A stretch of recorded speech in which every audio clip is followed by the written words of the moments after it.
पश्चिम बंगाल के मुर्शिदाबाद से जो खबरें इस समय आ रही है वो कुछ चौंकाने वाली खबर है। मतलब ऐसी खबर है जो आपके पैरों तले जमीन खींच देगी। भाई हमारे देश के अंदर अभी भी उस तरह के कारनामे हो रहे जो कारनामे कश्मीर में हुए थे 1990 के दशक में। लेकिन आज वो घटनाएं पश्चिम बंगाल के अंदर एक सुनियोजित तरीके से, एक सुसंगठित तरीके से, एक ऐसे तरीके से जिस तरीके से बांग्लादेश में उग्र आंदोलन हुआ था, वहां पर जिस तरह से हिंदुओं के ऊपर अत्याचार हुए थे, जिस तरह से वहां से हिंदुओं को भगाया गया था, खदेड़ा गया था, ठीक उसी स्ट्रेटजी के तहत इस समय पश्चिम बंगाल के मुर्शिदाबाद से खबरें आ रही है और वहां पर भी सुनियोजित तरीके से हिंदुओं के ऊपर हमले किए गए। और हमले छोटे मोटे नहीं किए गए भाई, गांव के गांव जला दिए गए।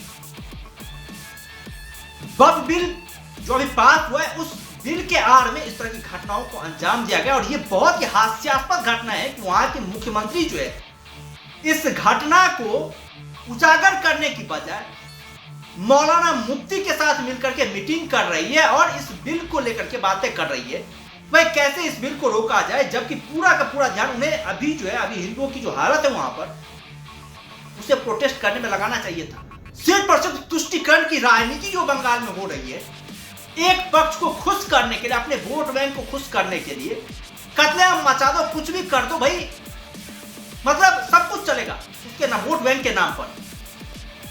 पहले तो ये समस्या पूरे देश में थी, लेकिन जब से बीजेपी की सरकार है तब से थोड़े बहुत जिस प्रदेश में बीजेपी का शासन है वहां पर तो थोड़ा बहुत तो लगाम लगा। लेकिन अभी भी जहां जहां बीजेपी का शासन नहीं है वहां इस तरह घटनाएं सामने आ रही, वहां पर डेमोग्राफी चेंज करने की लगातार कोशिश की जा रही है और इसमें पश्चिम बंगाल सबसे आगे। भाई मतलब आप समझ सकते हैं इस तरह की घटनाएं हुई है वहां पर कि लोगों के घर में जो आग लगाया गया, आग लगाने के बाद जो हैंडपंप होता है ना, जहां से लोग पानी लेते हैं, उसको तोड़ दिया गया, उसको भी तोड़ दिया ताकि लोग जो वो पानी लेकर के आग ना बुझा पाए। जहां से लोग पानी पी रहे थे वहां पर जो है इन लोगों ने जहर मिला दी थी उसमें। और ये सन्न कर देने वाली घटना है भाई। इस तरह से पूरी तरीके सुनियोजित तरीके से विदेशी फंडिंग लेकर के ये लोग हमारे ही देश में अलगाववाद कर रहे हैं और सरकार सोई हुई है। सरकार कोई मतलब ही नहीं है, मर रहा है भाई, उसको वोट बैंक की पड़ी हुई है कि हमारा वोट बैंक सुरक्षित रहे, हमारा रोहिंग्या और बांग्लादेशी घुसपैठिया जो उसे हम आरक्षण देते रहे ताकि वो हमारा वोट बैंक बन करके रहे। और इस दंगे की खुली छूट दे रखी है। 500 से ज्यादा लोग जो है वो पलायन कर चुके हैं बांग्लादेश से। अब लोग बांग्लादेश से ही मतलब बांग्लादेश दूसरे स्टेट में पलायन कर रहे हैं। और वहां के सांसद जो है उनका क्या कहना है पता है भाई, लोग पलायन करके तो बांग्लादेश में ही तो बंगाल में ही तो रह रहे हैं। उसका ये कहना है जहाँ जो सांसद है उसका, वो भी कोई मुस्लिम ही सांसद है, उसके बाद से थोड़ी दूर पर वो यूसुफ पठान, उसका भी संसदीय क्षेत्र आता है। वो भाई कल वो चाय पीता हुआ दिखाई, वो इंस्टाग्राम पे स्टोरी लगा रहा है। उसके आसपास में सारी घटनाएं घट रही है, वो इंस्टाग्राम स्टोरी पे बिजी है कि भाई साहब हम इंस्टाग्राम स्टोरी डालेंगे, चाहे जो भी हो, आग लग जाए मर जाए कोई फर्क नहीं पड़ता। आप समझिए जो वहां के जो रिपोर्ट में खुलासा हुआ है, वहां के स्थानीय नेता, बड़े बड़े जो नेता थे, सांसद, विधायक, वो सब इस घटनाओं में जो वो शामिल थे। वहां पर जो हिंदुओं के अत्याचार, हिंदुओं के ऊपर जो हमले हुए हैं उस सब में इन लोगों की मिली भगत थी। इन सभी लोगों ने मिलकर के स्ट्रेटजी तय की थी। पहले तो इन लोगों की स्ट्रेटजी रामनवमी के समय थी, भाई रामनवमी के टाइम पे हमला करना है, लेकिन वहां पर कुछ प्लान में एग्जीक्यूशन होता है और ये लोग उसके बाद से वक्फ बिल के आड़ में जो आंदोलन करने की कोशिश करते हैं, उस आंदोलन को इतना उग्र बनाने की कोशिश करते हैं। भाई इनका स्ट्रेटजी ये था, मकसद ये था भाई हिंदुओं को पलायन करने पर मजबूर कर देना, हिंदुओं के से जो क्षेत्र है उस क्षेत्र को खाली कर देना, जिस तरह से पश्चिम बंगाल में घटना है उसी तरह से। और किए गए, घर में लूटपाट की गई, बलात्कार किए गए, हर एक तरह की घटनाएं जो है हमारे देश के अंदर, हमारे अपने देश में, भाई हिंदुस्तान में, ये कुछ किसी दूसरे देश में नहीं हो रही घटनाएं, हिंदुस्तान के एक स्टेट में की गई इस तरह की घटनाएं, पश्चिम बंगाल में।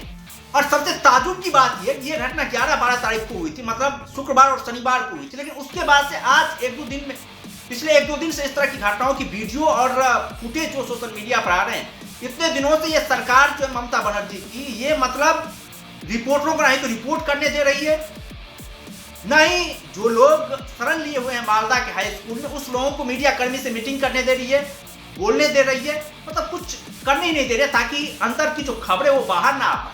आप समझिए सरकार किस तरह से तुष्टिकरण में लगी हुई है इतने हद तक तुष्टिकरण में लगी हुई है।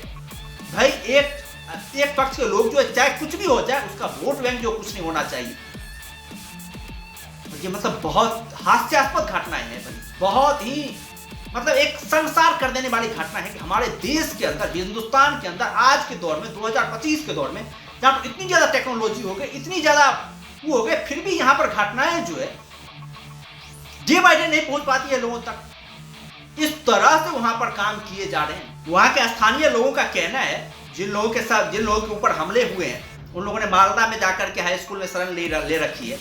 वहां पर स्थिति बहुत खराब है। एक रूम में 100 आदमी रह रहे हैं, बहुत मतलब कंजस्टेड तरीके से रह रहे हैं। आप समझिए कि भाई उनके अपना पुश्तैनी जमीन छोड़ करके कोई जाकर के बाहर में रह रहा है, वो भी वहां पर कठिन परिस्थितियों का सामना करके रह रहा है। कैसी हालात हुई होगी उन लोगों का जो कहना है वो ये है कि भाई 5000 से ज्यादा लोग अचानक से गांव में आते हैं, लूटवार करते हैं, घर को लूटते हैं, बलात्कार करते हैं, जिसको जो मिलता है वो करते हैं। उसके बाद ये लोग लूट मार खसीट करके घर में आग लगा देते हैं। आग लगाने के बाद हैंडपंप, जहां से पानी का स्रोत था, वहां पर जहर मिला देते हैं। उसके बाद ये लोग चले जाते हैं और पुलिस मुख्य दर्शक बन करके बैठी रहती है। पुलिस क्या करेगी भाई?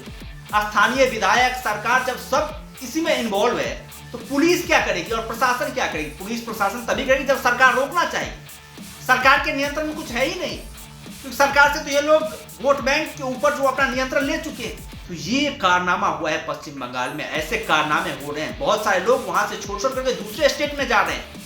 आप समझिए कि भाई यहां पर जो कितनी बड़ी कारनामे हो रहे हैं। यहां पर बांग्लादेश के जो कुछ आतंकवादी, अलगाववादी संगठन थे, वो सब इसमें इन्वॉल्व है। बांग्लादेश में जो है वो बब बिल के नाम पर प्रोटेस्ट हो रहा है, जिसका हमारे देश से कोई लेना ना देना ना कुछ नहीं।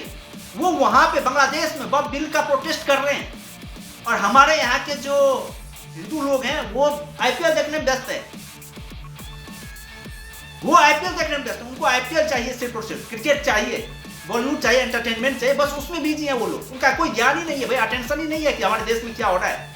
लेकिन भाई आज बांग्लादेश को यदि नहीं रोका, आज बंगाल को यदि नहीं रोका गया, तो इस तरह की घटनाएं कल बिहार में होगी, परसों उत्तर प्रदेश में होगी, फिर दिल्ली में होगी। इस तरह पूरे देश में इस तरह घटनाएं होगी। इस तरह की घटनाओं को रोकना बहुत ज्यादा आवश्यक है, अनिवार्य है भाई। ये लोग हमारे ही देश के अन्न खाते हैं, विदेशों से पैसा लेते हैं, हमारे देश में उत्पाद मचाते हैं और कानून को खुली तौर पर चुनौती दे डालते हैं। ये लोग हैं कौन भाई? इससे कौन उकसा रहा है?